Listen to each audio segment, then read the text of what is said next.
Hi friends, నమస్తే అండి. Welcome back to my channel. ఈరోజు మన రెసిపీ రైస్ చపాతి దేనిలోకైనా కానీ మంచి కాంబినేషన్గా ఉంటూ కడుపుకు హాయిగా ఒంటికి చలవ చేస్తూ ఉండేటువంటి మన పెద్దవాళ్ళు చేసే విధంగాను సొరకాయ పెరుగు పచ్చడిని ఎలా తయారు చేసుకోవచ్చో ఈ వీడియోలో మీతో షేర్ చేసుకోబోతున్నానండి. ముందుగా పొయ్యి వెలిగించి పాన్ పెట్టుకొని దీనిలోకి 1 teaspoon oil, 1 teaspoon ఆవాలు, హాఫ్ టీ స్పూన్ జీలకర్ర, ఒక రెమ్మ కరివేపాకు, 3 ఎండుమిరపకాయలు వేసుకొని తాలింపుని చక్కగా వేపుకోవాలండి.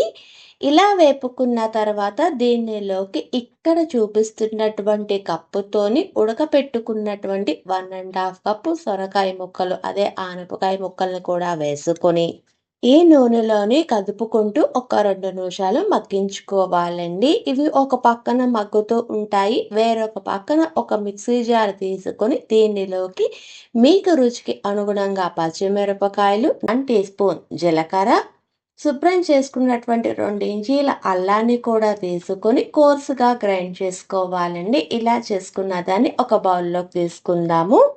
తర్వాత దీనిలోకి హాఫ్ టీ స్పూన్ పసుపు, 1 టేబుల్ స్పూన్ శనగపిండి, సొరకాయ తీసుకున్నటువంటి కప్పుతోని 1 కప్పు చిక్కటి పెరుగు, రుచికి అనుగుణంగా ఉప్పు, వేసుకున్న అన్ని ఇంగ్రీడియంట్స్ని విస్కర్తో బాగా బీట్ చేసుకోవాలండి. ఎక్కడ ఉండలన్నవి ఉండకూడదన్నమాట. అంతేకాదు శనగపిండి వేయటం వల్ల ఈ పెరుగు పచ్చడి అన్నది టేస్ట్ చాలా బాగుంటుందన్నమాట. అందుకని వేస్తున్నాను. ఇలా బీట్ చేసిన తర్వాత 1 కప్ వాటర్ను కూడా వేసుకొని ఒక్కసారి అంతా బాగా కలిసేటట్టు కలుపుకోవాలండి.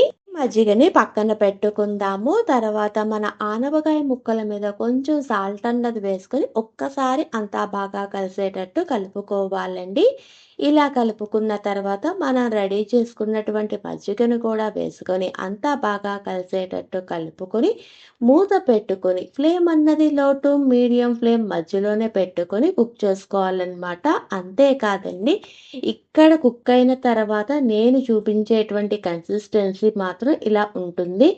ఇది చల్లారిన తర్వాత కొంచెం గట్టిగా అయిపోతుంది అనమాట. అందుకని మీరు ఇంకొంచెం వాటర్ అన్నది యాడ్ చేసుకోండి. నేనైతే వీడియో కోసం మాత్రమే ఇక్కడ ఈ కన్సిస్టెన్సీ ఎలా వస్తుందో అది చూపిస్తున్నాను. తర్వాత మళ్ళీ నేను వాటర్ అన్నది యాడ్ చేసుకున్నానండి. ఇలాగ కుక్ అయిన తర్వాత పొయ్యి అన్నది ఆఫ్ చేసి దీని మీద కొంచెం కొత్తిమీర చల్లుకోవటమే అనమాట.